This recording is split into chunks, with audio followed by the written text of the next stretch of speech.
Yes, welcome everyone to this chilly November evening. Very happy that everyone is here. I'm especially happy today that we finally managed to get my guest Nomi Bar-Yaacov to come to Vienna from London with me. We planned this a long time ago.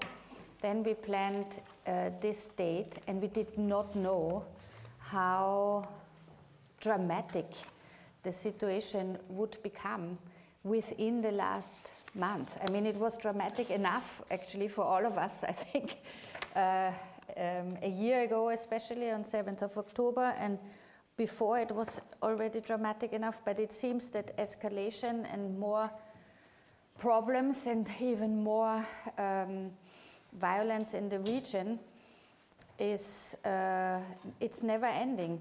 And so I was thinking, because we are so often discussing either the Palestinian side, the Israeli side, the Iranian side, the international arena, to for once bring it all together, because we have a guest tonight who actually can do that.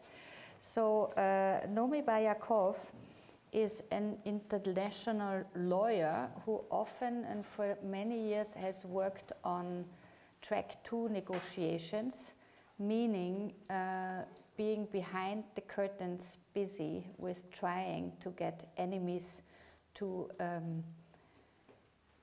come closer to each other on certain positions. And she started this many years ago, but her original attempt at the United Nations to work for the General Secretary Boutros Ghali at the time to make the UN a leading voice for international arbitration and peacekeeping ended in the 90s when she went to become the diplomatic correspondent for the French news agency AFP, and spent years on very closely watching the peace process attempts that happened between Israeli and Palestinian leaderships with the help, or the destructive help rather, of some of the international players, the American administrations. And then she returned to London, where she joined first a think tank called IISS, the International Institute for Strategic Studies, and she now works at Chatham House, which you, I'm sure, all know. She's there an associate fellow at the International Security Department. Chatham House, of course, is maybe the best known international think tank in the Western world, in Europe. But Nomi has her own profile, which recently, because I live in London, I know she's practically constantly on the BBC, but on many other networks too. If it's the BBC or Sky, CBC, the Deutsche Welle, France 24, RAI, and also Al Jazeera. Because she speaks 6 languages, she can also, she's very good at negotiating internationally, because she can actually speak to people not only in English but also in French and a few other languages.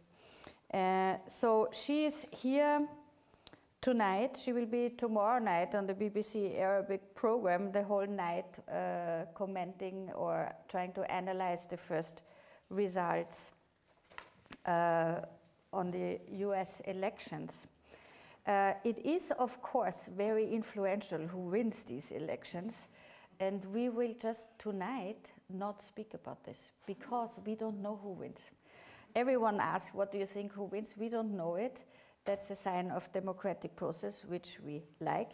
So we will keep, because I think it's so important also, it on the Middle Eastern stage, discuss the various actors, and to see also how we can maybe diffuse, with the help of Nomi Bar-Yaacov, these crises one by one. And so I'm very glad that you're here, Nomi, and welcome to Vienna. Thank you very much, Tessa, for having me here, and a very generous introduction. I don't know if I can live to any expectation of resolving the Middle East. I think that's, but certainly we'll try to shed some light on some of the trends, the mistakes, and how that have been made by various actors, and how to remedy them. I'd like to thank the directors, former and current, of the Bruno Kreisky Forum for hosting me. I'm sorry I had to cancel last time, and I appreciate the invitation. And thank you for the excellencies and the very distinguished audience for coming. So if we start in Iran, because what we are currently waiting for is, unfortunately, have to wait for is attack that might occur on Israel in the next days. So maybe we should have a look a little bit how the power is divided now in Iran itself, how strong the Revolutionary Guards are compared with government and also the Ayatollah Ali Khamenei.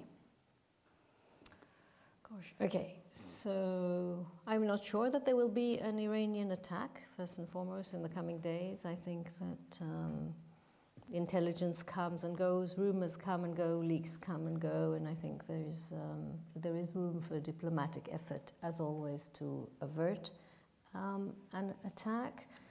The supreme leader in Iran, Ali Khamenei, is the one and only person who, as his title suggests, supreme leader, decides on what's going on. Nothing in the country happens without his knowledge or approval. IRGC, the Iranian Revolutionary Guards, at a very interesting point at the moment, because they were penetrated very deeply by Israel. And that sort of penetration that led, for example, to the assassination of Ismail Haniyeh in the IRGC compound does not happen without inside help. And the question has to be asked, why are certain factions, and it's unlikely to be just one individual, helping the Israelis? And I think that the answer is not money, and certainly not money alone. And the question is, what kind of where is there a potential, if there is a potential split, and where is it heading? And of course there was the plane crash of President Raisi and his entire cabinet,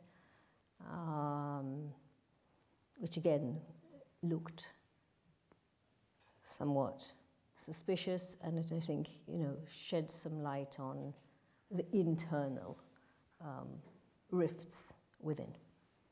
But that, when the new president, Masoud Pezeshkian, was elected, it was generally, the analysis was that he was a more reform politician than his predecessor.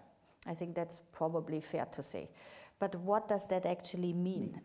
Well, his predecessor, Ibrahim Raisi, was very extreme and didn't hide behind any sort of veil of other than what he was actually. He was kind of like, you see what you get. In terms of Masoud Pezeshkian, he's a reformist, and yet again I resort to what I said initially. Nothing in Iran happens without the supreme leader's stamp of approval. And so the fact that he was allowed to run for elections in and of itself was done with the approval, and many of the supreme leader, and many people were surprised.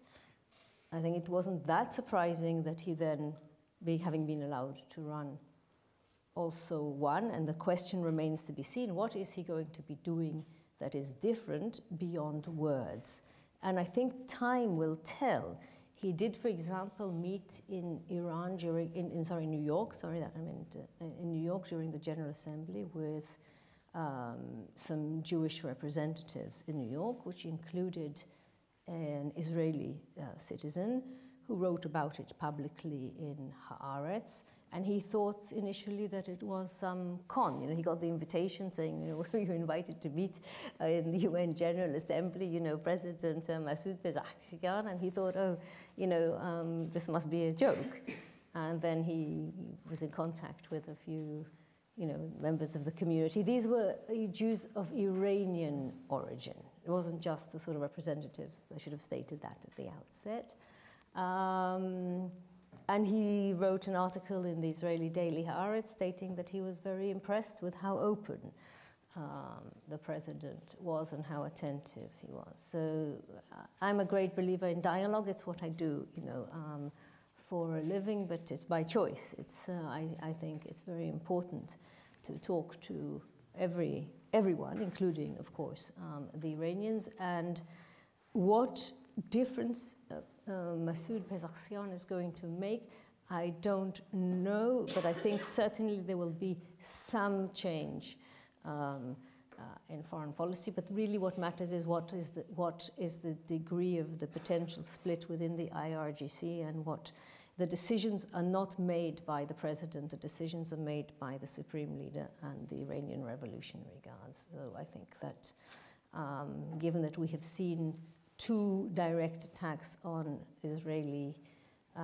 soil, both unprecedented in the sense that Iran had never attacked Israel before directly. Iran's preference has always been to attack through the Jordanian former Prime Minister Bashar al-Assad terms the Iranian sub-states. Then more known, they're known as the proxies, but they operate like sub-states. They are trained by them, they are funded by them, they are run by them, and they have IRGC people on the ground running them. So they are, in fact, extensions, and I think it's a great definition of sub-state. And Iran has always operated solely through the Hezbollah, the Houthis, the various militias in Iraq and Syria, and of course Hamas. And the Palestinian Islamic Jihad. I mean, there are a lot of proxies. I'm not going to name all of them, but they're all in the region. Now they're actually operating also with criminal gangs. They are approaching all sorts of people to carry out attacks against Jews. I just read this morning that Iran managed to penetrate one through people operating for them in Israel. There are quite a few that sort of, since Israel gives citizenship to many people who are not exactly Jewish and not exactly interested in Israel's well-being, it's a way for them to get out of other countries. The Iranians are actually very good at getting those former Soviet Union immigrants. Yes, no, and I just read that the head of Hatzerim, it's one of the largest air bases, is got him and his family were targets. Iran was planning to target them, so now they have exceptional security, like the chief of staff and minister of defense, or prime minister. So it's the methods through which they operate generally are not through their own forces. So I'm not sure that there will be an imminent attack on Israel. And as I said, I think there is still some room for diplomacy. I mean, of course, a lot of international players are basically sitting constantly on the Israeli government and the Iranian power center to diffuse a further escalation. And to a certain extent also successfully, because it's still not as bad as it could be. And I don't even want to speculate about this, but I wonder where you see the radicalization on the side of the Iranians, so that they attacked Israel for the first time directly twice this year, or what the point was where they felt they had to respond to Israelis' sort of so-called targeted assassinations on their territory or of their people in some of the neighboring countries. Yes, I think Israel crossed a certain line. Israel for many years has been targeting Iranian scientists in Iran, and that went quietly. Iran sort of retaliated in ways, again, through the proxies indirectly, so there wasn't the need for, and Iran didn't make a fuss about it publicly. But once Israel started consistently after the 7th of October targeting Iranian Revolutionary Guard's senior commanders. Then they assassinated on the 30th of July Hezbollah's number 2 first, Fuad Shukr, in Beirut, and a few hours later they assassinated Ismail Haniyeh in IRGC, a compound, you know, highly protected guest house, you know, in Tehran. So when he was invited as a guest for Raisi's or was it the inauguration of the new president? For the inauguration, sorry, it was for the inauguration by then of the new president. And so I think, you know, Israel had, and then there was, of course, the Israeli assassination of the IRGC commanders inside the diplomatic compound, the consulate in Damascus. So I think all of that together, the Iranian sub-states were saying, hey, you're getting us to do all the work, we're getting all the losses. But there was pressure both from the sub-states on Iran and internally, and they felt that they had to do something. But they made sure that they informed through various channels all the states that had to be in the know. So basically Israel knew more or less, not more or less, they knew where they were going, when and what was going to be targeted. That wasn't the case with the second attack. So yes, indeed, there is an escalation and there is definitely a risk. And Israel has a prime minister that isn't making it a secret, has never made it a secret, that he would like to ensure that Iran doesn't have developed nuclear weapons and that he's prepared to do so by use of force. So he's made no secret of it. So that, again, is a very dangerous part of the dynamic. That's, of course, also one of these unfortunate things that the deal that was negotiated over the observation and the checks on the nuclear program of Iran was finished by Donald Trump when he pulled out the USA in 2015. So since then, we cannot be so exactly sure. I mean, you know, there's probably a lot of Secret Service data that is flowing around, but we cannot be officially sure what is happening. And as you said, Israel's government has often sort of openly said that they would wish Iran doesn't have a nuclear program. On the other hand, we know how difficult it would be for Israel to just start bombarding a nuclear program, the facilities that are hidden underground and are widely spread. So how high would you consider this danger now? And also, how would you say is this behind the scenes, the attempts to still check in with what is happening with all these sort of, you know, so-called civilian facilities to build Iranian enriched... Yes, I don't think they're civilian facilities, but I think that it was a mistake of former President Donald Trump to withdraw from the JCPOA, the nuclear agreement that was the best agreement that the parties felt they could reach. You know, there were some of us that were critical that it didn't include other elements, but at least there was a solid agreement on the ground with a sort of monitoring, verification, compliance mechanism.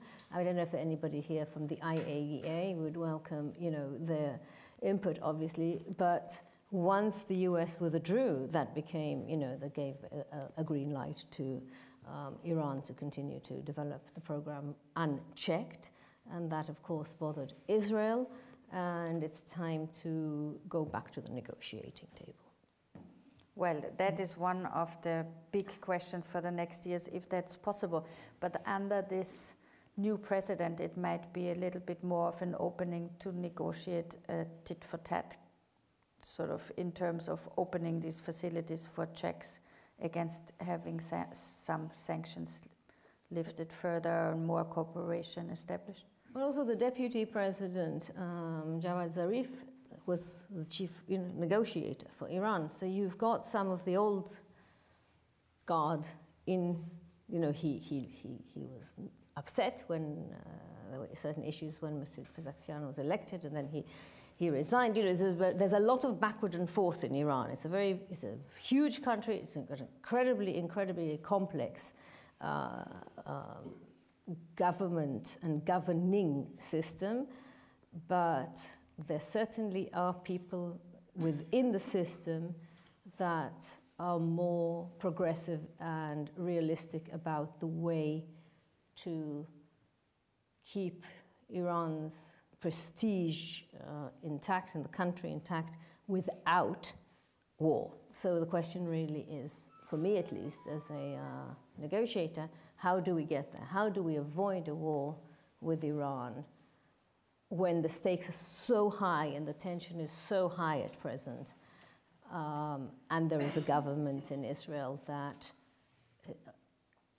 does not make it a secret that they would not tolerate it. So the real question is, how do you guarantee Israel, you know, what kind of security guarantees can you provide Israel so that they won't attack Iran? That's the long and short answer to how to avoid it. So which security guarantees could we give Israel? We as the international community, the US, possibly some European powers, international organizations.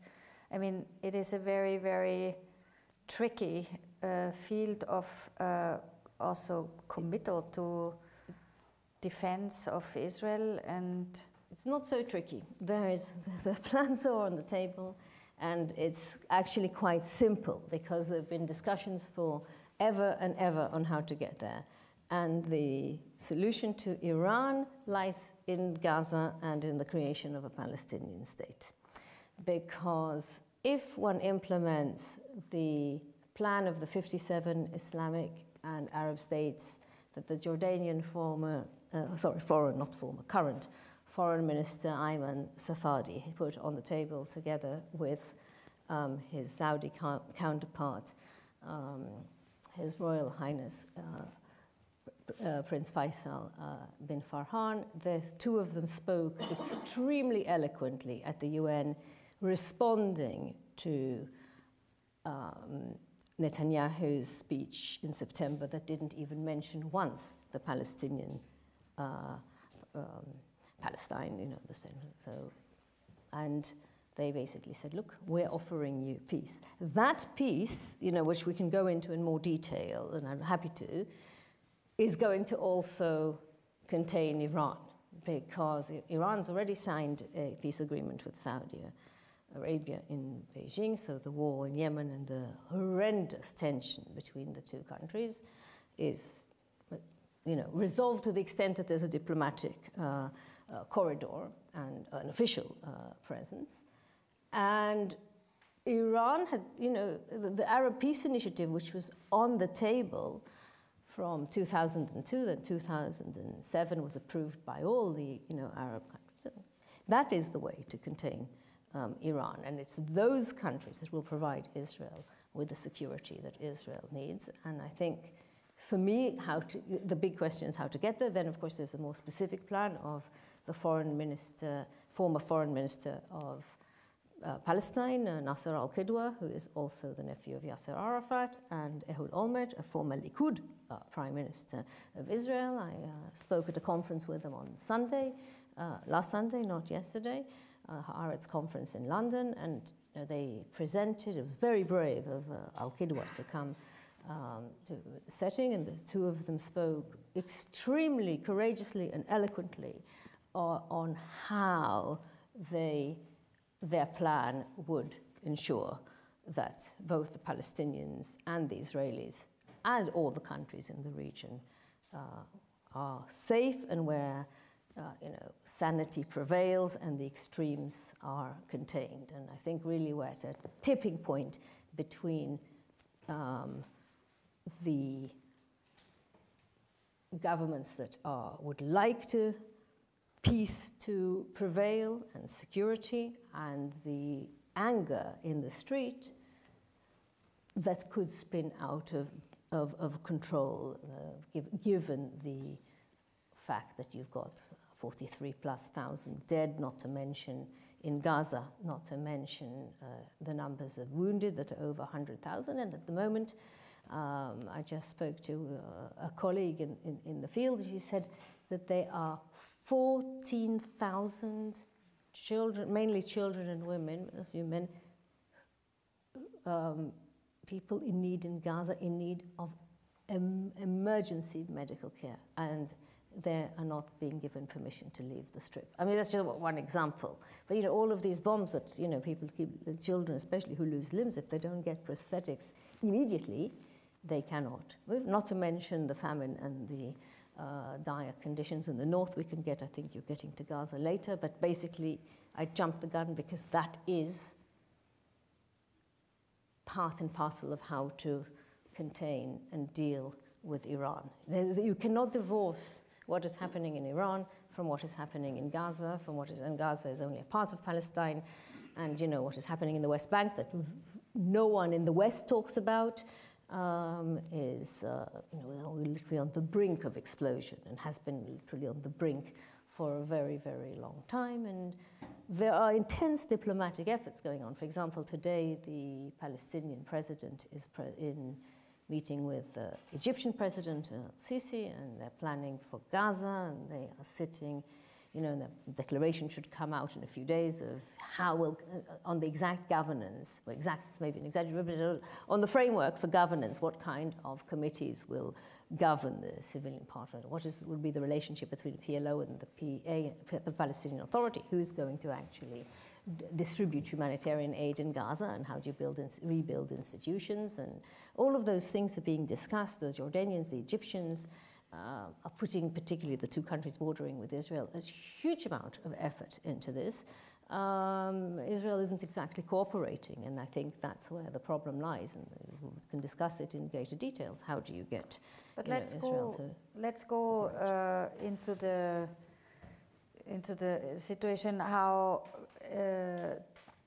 the situation now is in Gaza and how to get out of this. Because, of course, it's one thing to say that the situation can be solved if Gaza or if Palestine is if there's a peace with the Palestinians from the side of Israel. But at the moment, we are so far from it that this is, of course, we have to find small steps of de-escalation first. So if you look at Gaza, and Hamas was sort of built up on the one hand as a, you call it sub-state, as a proxy army of Iran.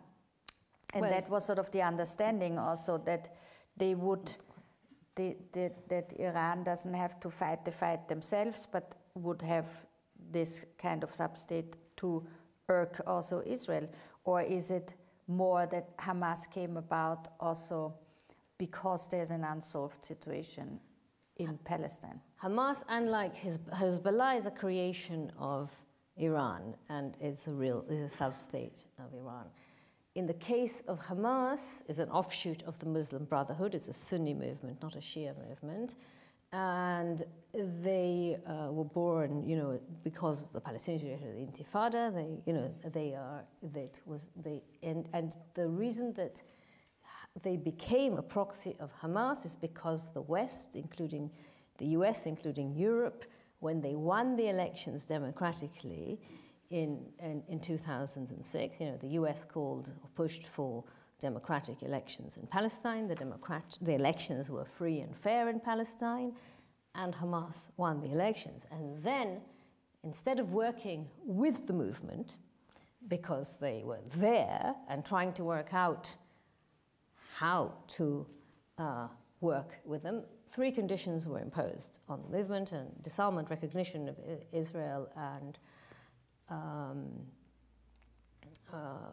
a renunciation of violence. You know, that was a precondition to even talking to them, and they were not quite prepared to, recognize Israel that day. They may have been prepared to recognize Israel within a framework of time. They were prepared to have a 30-year hudna, which is basically a long ceasefire. There was certainly room for maneuver in the way that the world, the Western world, was going to deal with Hamas. But they ended up, you know, in Iran's hands because they got no support, but just no one, neither the Europeans nor the Americans would even talk to them. And of course, they won the elections, they wanted to govern. So, and then of course, Iran opened their arms, and with it came their ideology. And the rest is history, but they were not a creation of the Iranians. But certainly the ties now are very strong. But now also Hamas leadership is practically dead. Most of the fighters and the brigades have been destroyed, at least from the leadership, but also physically. So how difficult would it actually be to find and establish an administration in Gaza? So Hamas is not dead. I mean, they're very vibrant in the Israeli prisons, they're very vibrant in the West Bank, in East Jerusalem, in Lebanon, in Qatar, and in Turkey. So it's not, and potentially elsewhere, but those are the main hubs. They're not a homogeneous group, and they have taken a massive hit in Gaza, and they have their position now is much more flexible than it was on the governing of Gaza post-war. They have, they are now stating in talks with Fatah, with Abbas, and with the Egyptians that they are prepared to pass the governing of Gaza to a technocratic government. So, and nothing can happen in Gaza without Israel. So it's a very good news with this agreement. It's very good news that Abbas and Sisi and Hamas are making progress, and it's vital. And again, the Jordanians, the Egyptians have been working painstakingly, since the 7th of October to try to reach agreement. It became more and more difficult the longer the war went on. And again, I think the question is really now, does one talk to the Israeli public directly in order to bring them on board, because this is the time to do it. I mean, there is a ceasefire, there are 101 hostages in Gaza. 38 confirmed dead, potentially others that are also dead, but there's no comprehensive list of who's dead and who's alive. And the hostages, all of them, need to get back. If they don't get back, then Israel will continue the war. And it's a question of, and humanitarian aid must flood Gaza, because the situation, especially in the north, is dire. Well, no, it's beyond catastrophic. It's really, it was described as apocalyptic. I mean, we're at the stage where we're moving between catastrophe and apocalypse. It's not, you have messianic government. It's not, it's not humane. It's not been humane for many months, but really it's on the brink of apocalypse. So there's an urgency. But we have always to deal with the situation. Thought that Israeli governments would put the life of their own people highest. Hostages like this were supposed to be exchanged. Like this soldier Gilad Shalit was exchanged for 1,100 Palestinian prisoners. And now we have a situation for over a year where it's quite obvious that there is a deal to be had from this part of the Hamas, with a little bit of a tricky negotiation over who has to withdraw to where in exchange.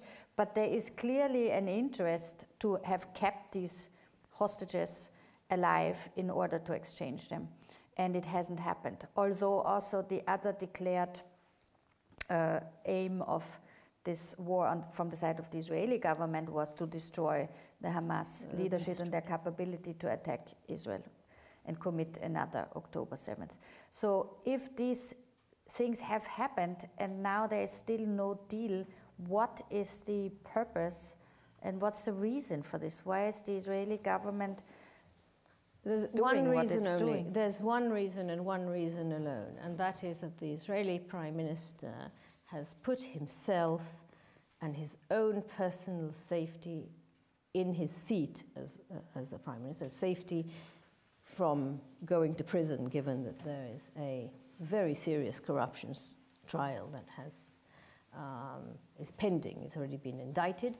Plus, he will also be held responsible for the failures of the 7th of October, and for boosting Hamas for many years. You know, we didn't discuss quite how Hamas grew to be a movement, but he had a very serious role in his policy also inside Israel, but his divide and rule, and he was trying to divide the Palestinians between Fatah and Hamas. So it was a very clear, intentional policy. For example, when the Qatari money stopped, you know, was always transferred very transparently into bank accounts. It could be traceable.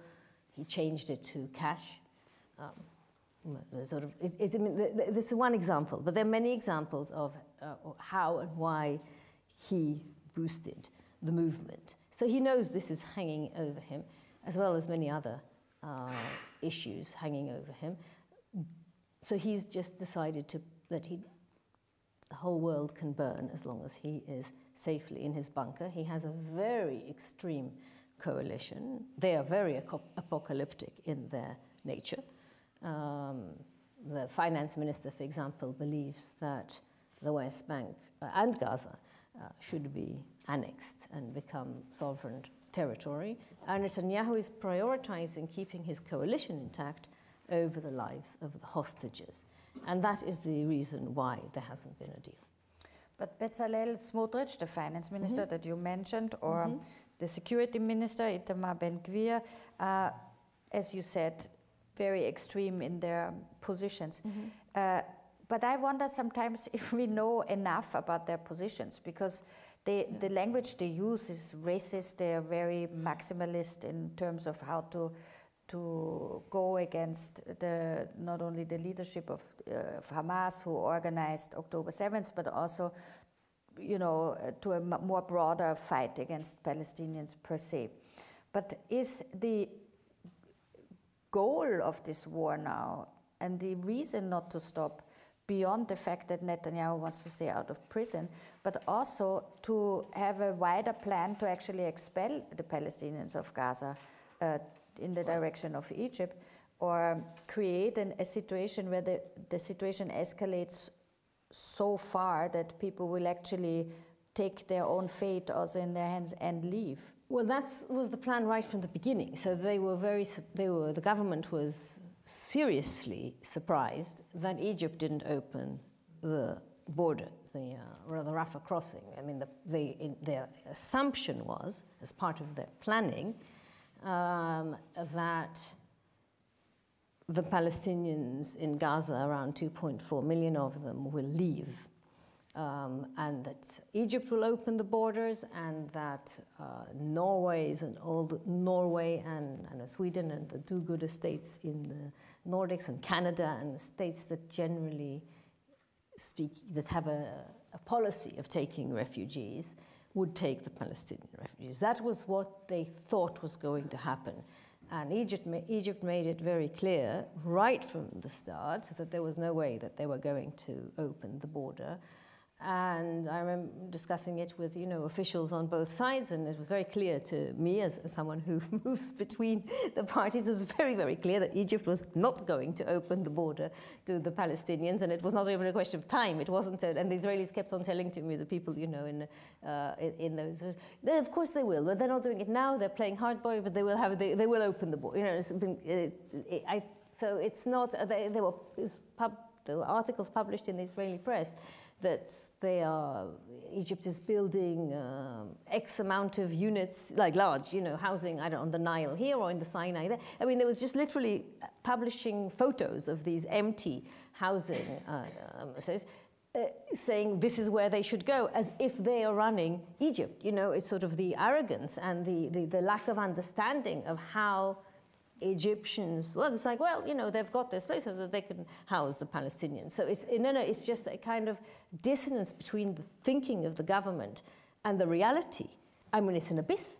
It's an absolute abyss. If you look at the mindset of the Israeli government specifically, I'm saying Israel as a whole, and the Israeli mindset versus the reality,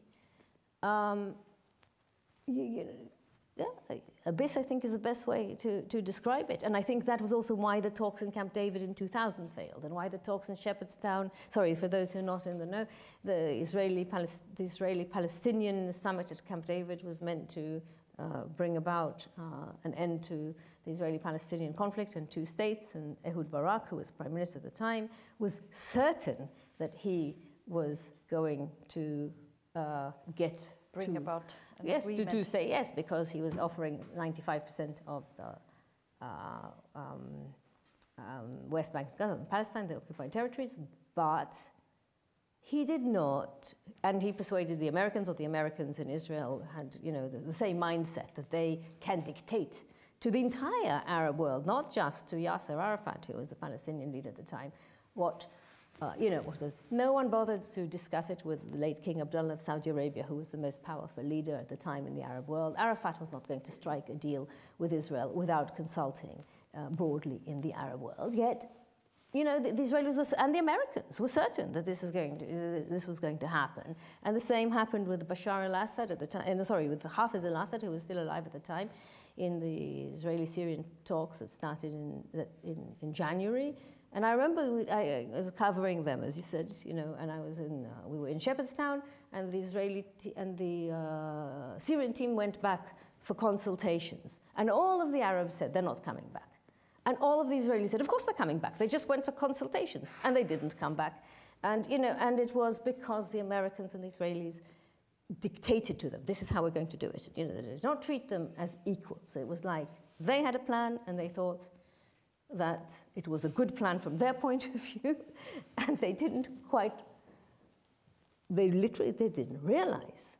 And this is very sad, and it's really time to sort of strengthen the connections and the dialogues. And if you look at Israel today, they just voted against not just a few months ago, against the Palestinian State in yes. the Knesset. A huge vote. And not long ago, the opposition, the current opposition, the leaders of the current oppositions were pro-Palestinian state, and they're all demonstrating in the streets, you know, no peace with occupation, that means a state, and withdrawal is not, you know. But suddenly it's not fashionable because they won't get elected. And it's really time to break through those barriers. I feel very, very strongly. It's really important for Arab leaders to give interviews directly to the Israeli press, because to the TV channels that everyone watches, not the ones that are funded by Netanyahu and the government, but the ones that are, like, I remember when Prince Turki, the former head of intelligence in Saudi Arabia, former ambassador to London, also when he gave an interview to the Israeli TV channel, it had huge impact, because there is no direct contact with the public, and the contact with the government is blocked at the Netanyahu level. You know, even with the negotiations, he didn't give the head of the external security agency, Mossad, and head of internal security agency, the Shin Bet, the mandate. He cut them out of meetings, you know, about the hostages. And now there's a huge scandal in Israel. A large number of people have been arrested, and the Shin Bet, the internal security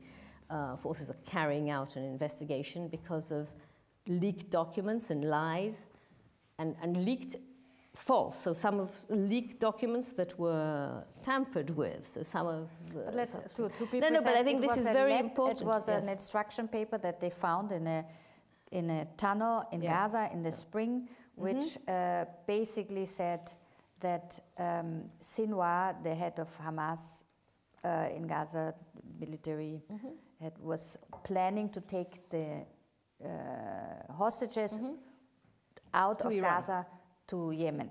To Iran. Yeah, I think Yemen was also in the question. Anyways, and this was sort of, some Hamas guy had probably thought about these plans. Wouldn't be surprised, but it wasn't Sinwar. And Netanyahu's office, knowing that it was wrong, put this out and leaked it to the press, and it ended up, by the way, at Paul Ronsheimer in Bild-Zeitung. Yep.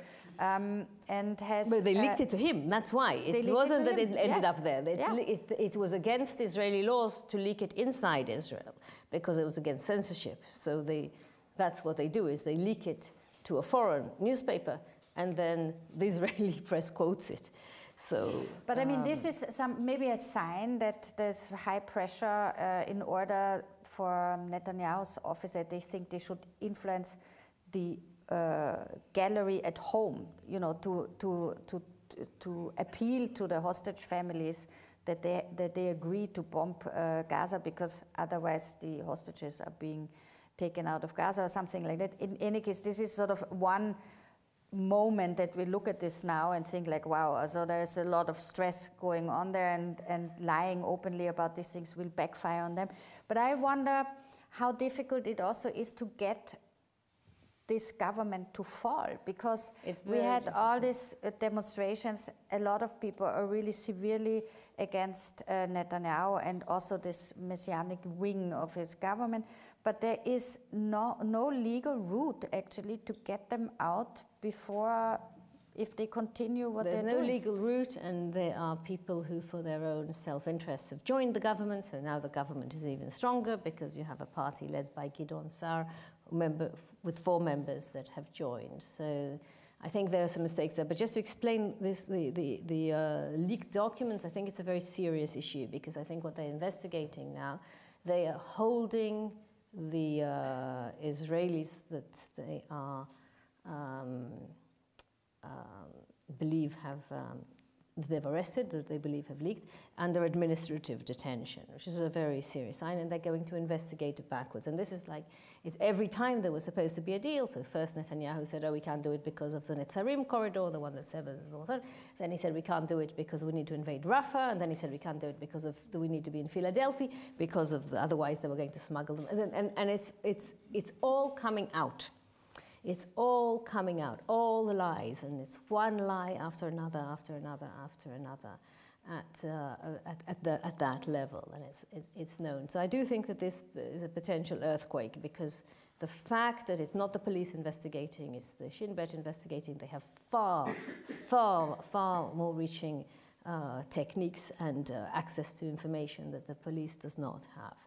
And so I think it's Netanyahu is a master of survival, but sooner or later he will fall. And that's quite clear. And meanwhile, the hostages are dying, and that's very clear. I mean, they're not going to survive 80 meters underground in the tunnels, and they're not getting fed. I mean, Carmel Gat, for example, one of the stronger hostages from Nir Oz, the kibbutz that was completely wiped out, and weighed 36 kilos when she was shot, when the IDF were one of the 6. There were 6 hostages that were shot when the Israeli army tried to rescue them.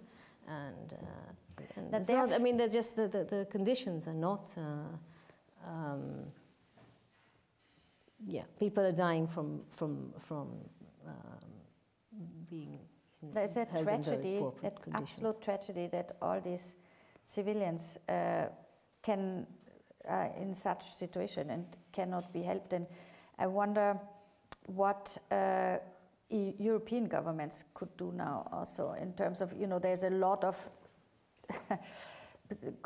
diplomatic pressure on all sides, and a lot of even the German government is trying to put their influence in to let more humanitarian aid in, all these kind of things. But what are the biggest steps that we should all urge our governments to do? So Amos Shokin, the publisher of Haaretz, said on Sunday at the Haaretz conference in London, that I was privileged to also speak on 2 panels on, that he was urging all the European governments and the US to impose serious sanctions on Israel, and as a result of that, Yariv Levin, the Israeli Minister of Justice, proposed immediately, with no time wasted, to make it a criminal offense for any Israeli citizen that is calling for sanctions, punishable by 20 years. We have to say that the Justice Minister was not present at that conference. He was not present. There were no government officials. It was not. It was a conference of those who were looking for a way forward towards peace. It was not a conference that was looking for a way to derail Israeli democracy, which is his mission in life. And he's been working on it for, 15 years or more, to building a plan. And then as soon as he was elected, hundreds of laws went through. And then again, there's a misperception outside Israel. It was perceived that, oh, there's one law, the composition of the Supreme Court. No, this is a very, very sophisticated plan to amend one law after another. So he just immediately said, we need to limit freedom of speech, make it a criminal offense to call for sanctions. So, but, you know, and the brain drain, and another issue with Israel, again, as a result of this, the people are fearing they don't want to end up in prison. They don't want to send their sons and daughters to fight for a war they don't believe in. And it is predicted, for example, Professor Yuval Noah Harari, who's a very well-known historian, is predicting that 500,000 Israelis are going to leave now. And the brain drain of 500,000 is the 500,000 that have a vision, and that vision is peace. And so it's a huge number. And so that's also very, very dangerous. Well, in my personal sample, or I always can judge the temperature of world politics in my kitchen in London. Usually I used to have lots of European students, the children of friends, coming to study in London and possibly stay, and then came Brexit, and this number has reduced dramatically. And now I have a lot of children of Israeli friends who are coming to London, who were planning to live their life in Israel and have for a year now lost hope that they actually, and they're really torn. I mean, this is, from the perspective of Palestinians, of course, this is shocking because these Israelis have much more choices now. The civilians have more of a choice to stay or to go. But it is very clear that what you say about the society and the politics changing to the more extreme in Israel will drive out the liberal thinking, more politically more progressive thinking people to take up the opportunity to live somewhere else and not fight these wars that a lot of people in Israel think are not just and not justifiable. The brain drain is very, very serious because, I mean, even in the Hebrew University, there's 5, professors of mathematics, left. And these are people who've fought for the state, believed in democracy, given their sort of lives to the country, and never ever thought at the age that they are, sort of these elderly professors, that they would depart. So it's, you and I have friends who we know, you're not going to name them, who are very much part of the root of Jerusalem, as the heart of leaving the country. And so I live in London in a mixed neighborhood, not a particularly Jewish neighborhood. And after the 7th of October, we had a flux of at least 10 families from northern Israel that self-evacuated because they saw what happened in the south and they thought that Hezbollah would join. There was a call, Hamas was calling on Hezbollah, not only on Hezbollah, but on the whole, all their brothers in arms in the Arab world to join. So those with the means and the contacts abroad self-evacuated. I mean, the number of evacuees, officially 60,000, is half the real number. There's at least 120,000 who evacuated. The state only counts the towns that they evacuated, and those are the sort of poorer population. But and then there was huge dilemmas for them. What are they going to do?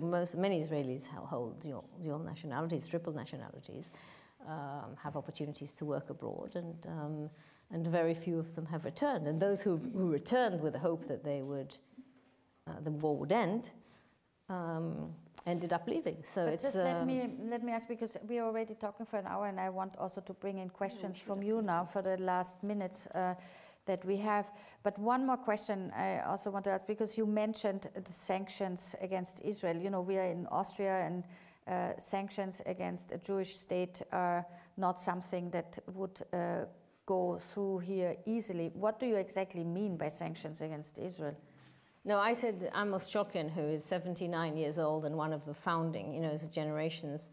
He's one of the greatest intellectuals in Israel, and he comes from a family of publishers. His grandfather established the newspaper, and they come from a very rooted family. And I was saying that for him to call so bluntly, you know, for sanctions, calling on any kind of sanctions, trade and arms, you know, I mean, the trade is in the billions, you know, with Europe. I don't know the details for Austria, I don't work much in Austria, but that's what he was talking about, and that's why he got lambasted, and that's why the whole state, they also wanted to, they immediately said they would impose sanctions on the newspaper. It's the only newspaper that many of us read, because most of the other newspapers have government infiltration. Yes. So it's... well, Haaretz is definitely... no, it's an exceptional newspaper, and to think that they said that any of the government employees that had subscriptions should be cancelled, and, you know, the measures are quick. I mean, these were proposals, they haven't been implemented, but the proposals from Yariv Levin, from the Justice Minister came, he spoke on Sunday, and on Monday, I think they released the recording on Monday, and it was twisted very badly. The recording was cut, and, you know, so it's no. I think but that's what he called for was, I think, you know, loud and clear.